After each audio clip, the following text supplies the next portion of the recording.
adik-adik mahasiswa? Baik, alhamdulillah luar biasa. Baik, adik-adik mahasiswa sekalian, pada hari ini alhamdulillah kita masih diberikan kesehatan oleh Allah Subhanahu wa taala, sehingga pada siang hari ini masih dapat diberikan kesehatan dan kesempatan untuk kembali bertemu dengan saya pada mata kuliah hukum pidana. Masih semangat? Semangat! Semangat? Semangat! Baik, karena masih bersemangat, minggu ini kita akan membahas lanjutan mata kuliah hukum pidana sesuai dengan sub CPMK yang telah ditentukan dalam LPS. Yani pada mata kuliah hukum pidana yang kedua ini kita akan membahas mengenai sejarah hukum pidana, sifat, fungsionalisasi, dan tujuan hukum pidana. Jadi adik-adik sekalian, minggu lalu sudah Bapak berikan tugas ya untuk mencari ya sejarah hukum pidana itu ya, nanti adik-adik silakan sampaikan argumentasinya. Kemudian sifat hukum pidana maupun tujuan daripada hukum pidana. Nah, jadi sejarah hukum pidana ini sebelum Bapak menjelaskan, karena Bapak telah memberikan tugas terlebih dahulu dalam bentuk kelompok, ya, dalam bentuk small discussion, ya, itu kan sudah dibagi dalam bentuk kelompok. Bapak sudah berikan terlebih dahulu tugas mandiri kepada adik-adik mahasiswa untuk pengetahuan awal sebelum saudara mendapatkan materi dari Bapak, ya. Jadi silakan. Ada 3 kelompok kemarin yang sudah dibagi. Siapa yang membahas kelompoknya, membahas tentang sejarah singkat tentang hukum pidana? Silakan kelompok Rizky ya. Silakan Rizky. Apa hasil diskusi kelompoknya mengenai sejarah hukum pidana? Silakan. Baik, di sini kami menyampaikan bahwa civil law, Ya. hukum Romawi dikembangkan di Jerman, hukum Romawi dikembangkan di Prancis, kode penal, dan Prancis menjajah Belanda, Belanda menjajah Indonesia. Gitu ya. Iya. Jadi itu secara singkat berdasarkan hasil diskusi saudara mengenai sejarah daripada hukum pidana itu sendiri ya. Mungkin ada pendapat lain? Cukup ya daripada kelompok ini ya. Nah, jadi Bapak perlu menjelaskan bahwa memang apa yang disampaikan oleh kelompok daripada Rizky ya, itu hampir mendekati benar. Tapi sejarahnya itu secara singkat saja yang disampaikan oleh kelompok Rizky, bahwa memang sejarah hukum pidana itu sangat identik sekali. Kalau di Indonesia sangat identik sekali dengan yang namanya civil law ataupun hukum Eropa kontinental. Jadi memang berdasarkan sejarah hukum pidana itu sendiri, bahwa civil law itu merupakan hukum asli daripada bangsa Romawi yang telah mengalami kemajuan peradaban, ya, di mana hukumnya lebih maju pada waktu itu. Yang mana hukumnya itu dikenal menjadi hukum sivil karena waktu itu pimpinannya dikenal dengan nama Kaisar Justinianus. Nah, sedangkan hukumnya namanya sivil. Nah, makanya itu dikenal dengan hukum itu civil law ataupun dikenal dengan Kaisar Justinianus Corpus Juris Civilis. Jadi hukum itu dikenal dengan Corpus Juris Civilis. Yang isinya itu ada 4. Ya, boleh dicatat adik-adik mahasiswa, jangan lupa. Yang isinya itu ada 4. Yang pertama berisi tentang pandemista, yang kedua berisi tentang novelis, dan pada intinya dalam ya. Sedangkan hukum itu harus bersifat progresif, harus bersifat maju dia. Tidak boleh sifatnya stagnan. Ya, sehingga perubahan-perubahan itu benar-benar harus dibuat berdasarkan kepentingan masyarakat. Karena hukum itu harus bersifat dinamis. Oke, selanjutnya silakan kelompok selanjutnya. Secara singkat saja, argumentasi saudara terhadap kelebihan dan kekurangan KUHP yang baru. Kira-kira bagaimana pandangan saudara itu? Baik, dari kelebihan KUHP yang baru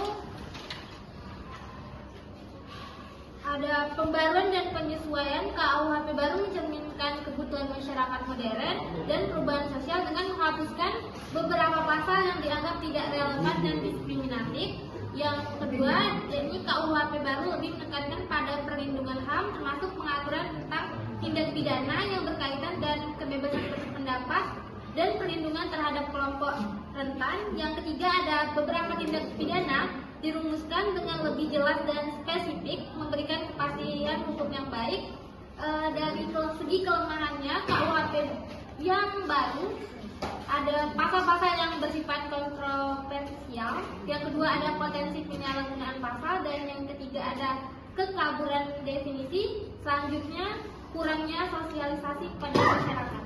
Ya, baik. Berikan aplaus dulu untuk kelompok selanjutnya yang telah menyampaikan argumentasinya. Baik. Jadi di sini silakan fokus ke depan ya. Termasuk tadi yang disampaikan oleh kawan kita itu, walaupun sebenarnya dalam KUHP yang baru juga tidak terlepas dari yang namanya kontroversi. Makanya beberapa pasal itu yang sempat viral, ya kemudian baru disahkan, banyak sekali pasal-pasal yang dianggap kontroversi. Nah, tapi itu kan sifatnya masih aturan peralihan. Kemudian juga melanggar apa yang disampaikan dalam ICCPR. Nah, kemudian ternyata dalam KUHP yang baru banyak pasal-pasal yang dulu tidak diatur kemudian diatur. Misalnya ada larangan kumpul kebo, kemudian juga mengenai percobaan tindak pidana mati. Yang dulu kalau memang sudah diputuskan pidana mati, ya, nah itu akan mendapatkan pidana mati, kecuali mendapatkan ya amnesti gratis atau abolisi dari presiden. Tapi hari ini ternyata orang yang dikenakan pidana mati karena sudah mulai memasukkan aturan-aturan yang sebelumnya tidak diatur. Berdasarkan apa yang disampaikan oleh Profesor Sacipto Raharjo yang sering saya bahas dengan teori hukum progresifnya, dan juga sesuai dengan apa yang disampaikan oleh Profesor Tomo Santoso, ya, guru besar hukum pidana itu, bahwa dalam praktik pidana mati itu dia sudah menggunakan pendekatan death to death penalty. Kenapa? Baik KUHP yang lama maupun baru sama-sama karena dia identik dengan yang namanya sipilo, sama-sama mengedepankan yang namanya asas legalitas. Apa bahasa Belandanya? Mesti ingat. Nullum delictum nulla leona sine pravia lege leonali. Ayo serba sama-sama. Nullum delictum nulla leona sine pravia lege leonali. Itu yang disampaikan oleh kawannya tadi. Seseorang itu tidak dapat dihukum kecuali telah diatur dalam undang-undang terlebih dahulu. Jadi tidak dapat orang itu dihukum kalau tidak diatur dalam undang-undang terlebih dahulu. Nah, jadi begitu ya, sebenarnya masih banyak lagi kelemahan dan kekurangannya. Ya. Nah, kemudian kita lanjut dulu ke sini. Definisi hukum pidana menurut beberapa pakar. Ya, ini nanti silakan dibaca bahwa sama saja bahwa pada intinya ya dalam hukum pidana itu bahwa hukum pidana itu adalah aturan yang berisi tentang perintah dan larangan. Nah, kemudian sifat hukum pidana itu bersifat hukum publik. Artinya dia orientasinya adalah kepentingan hukum untuk melindungi kepentingan umum. Ya, dia tidak bersifat persorangan dan tidak ada satupun yang kebal akan hukum, karena semuanya diperlakukan sama di hadapan hukum sesuai dengan asas equality before the law, persamaan di mata hukum. Kemudian inti dari hukum pidana, siapa yang bisa jawab inti dari hukum pidana? Ya, silakan coba.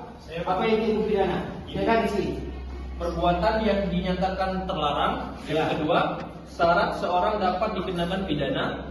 Yang ketiga, sanksi hukum berupa sanksi pidana dan sanksi tindakan. Ya, baik. Silakan berikan aplaus dulu untuk. Jadi berbicara tentang hukum pidana ataupun substantif criminal law, itu dia ada tiga itu. Bahwa dalam hukum pidana itu adalah perbuatan yang dilarang berdasarkan undang-undang. Sudah dilarang dulu. Kenapa orang tidak boleh mencuri? Karena sudah dilarang. Kenapa tidak boleh mencuri? Karena sudah dilarang. Kenapa tidak membunuh? Sudah dilarang dalam pasal 338. Kenapa tidak boleh membunuh berencana? Sudah diatur dalam pasal 340. Kenapa orang melakukan kejahatan tidak boleh berbarengan? Sudah diatur dalam pasal 55. Ya. Jadi itu sudah diatur semuanya. Dan juga orang yang dapat dipidana itu apabila telah memenuhi syarat-syarat tertentu, baik korpi maupun materi. Minimal ada 2 syarat orang untuk dihukum. Minimal ada 2 alat bukti, unus testis, nullus testis. Baru orang bisa ditentukan dia bersalah ataupun tidak. Itu pun dia dianggap bersalah setelah putusan pengadilan yang bersifat ingkrah. Kalau belum, masih ada upaya hukum yang terus. Kayak Ronald siapa itu yang baru itu, yang anak KPT. Kalau mau terus silakan. Atau kalau sudah mau terus silakan.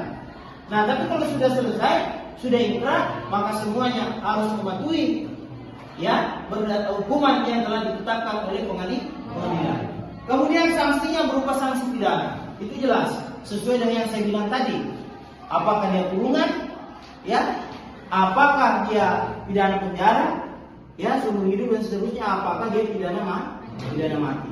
Kalaupun dia ada mendapatkan sanksi, itu namanya tambahan ataupun subsidi, bukan pokok ya. Ya. Kemudian terakhir, tujuan hukum pidana. Apa tujuan hukum pidana? Ada yang bisa jawab? Ya, silakan. Tujuan umum hukum pidana adalah untuk mencapai keadilan dan menegakkan amanah-amanah hukum, melindungi kepentingan masyarakat serta memberikan efek jerah kepada pelaku. Ya, bagus. Kemudian ada yang tahu tujuan pemidanaan itu adalah klasik, modern. Ada yang tahu aliran klasik itu apa? Intinya? Ada yang bisa jawab? Silakan. Jadi aliran klasik itu adalah berfokus pada Pembalasan, ya? Atau perbuatan jahat seseorang demi melindungi kepentingan masyarakat. Ya, oke. Berikan dulu. Itu yang menjawab. Nah, jadi tujuan hukum pidana itu secara umum adalah melindungi kepentingan masyarakat dan menciptakan ketertiban dalam masyarakat. Jadi tidak ada satupun yang boleh bertindak sewenang-wenang, karena semua diatur dan dilindungi oleh konstitusi. Karena kita adalah negara hukum, Rechtsstaat, bukan negara kekuasaan atau mastat. Kemudian tujuan pemidanaan berdasarkan alirannya. Kalau aliran klasik, dulu namanya aliran klasik, termasuk seperti di penjara segala macam, itu namanya aliran klasik. Aliran klasik itu apa? Bahwa orang yang berbuat jahat itu fokusnya adalah membalas kejahatannya sesuai dengan apa yang telah diperbuat. Itu kalau aliran klasik. Makanya dulu di lapas orang sering dibalas itu, diperlakukan mungkin secara kurang manusiawi, apalagi kuhapnya belum berubah karena menggunakan teori klasik. Kalau modern dia berbeda, berfokus kepada kondisional dalam diri pelaku. Hak-haknya masih dilindungi. Misalnya dia dalam keadaan sakit, tidak mungkin dipersamakan dengan napi yang tidak sakit. Misalnya dia dalam keadaan tidak sehat, itu tidak mungkin dipaksakan untuk hadir dalam persidangan. Ataupun yang lain-lain. Kalau dalam modern itu lebih mengedepankan nilai-nilai kemanusiaan dan hak asasi manusia.